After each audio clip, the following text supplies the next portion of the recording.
আসসালামু আলাইকুম, কেমন আছেন সবাই? চলে আসলাম আরেকটা নতুন ভিডিও নিয়ে। কিছুদিন আপনাদের দেখিয়েছিলাম আমার ছাদের উপরে একটা মিষ্টি কুমড়ের গাছ হয়েছে। এখানে একটা বড় মিষ্টি কুমড় হয়েছে। আজকে এই মিষ্টি কুমড়টা আমরা পারবো। এটা আপনাদের সাথে শেয়ার করছি।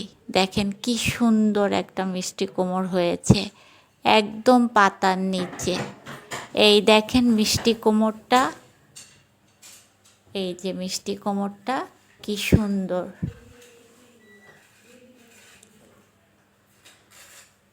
এই যে গাছটা, পুরো গাছটা কি সুন্দর। এখানে এই যে সিঁড়ি দিয়ে উঠে মিষ্টি কুমড়টা পাড়তে হয়েছে, কারণ ছাদের উপরে একটা ওয়াশরুম ছিল, ওই ওয়াশরুমের উপরেই মিষ্টি কুমড়ের গাছটা হয়েছিল।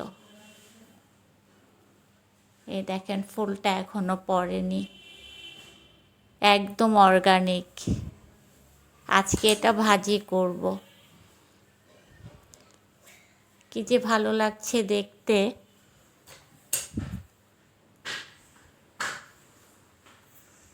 এখন মিষ্টি কুমড়টা কেটে নিচ্ছি। দেখেন এই যে কাটা হয়েছে। আজকে এটা ভাজি করব আর কি। দেখেন কি সুন্দর সবুজ কালার হয়েছে। আজকের ভিডিওটা ভালো লাগলে অবশ্যই লাইক, শেয়ার, কমেন্ট করবেন, এটা সাবস্ক্রাইব করবেন। আল্লাহ হাফেজ।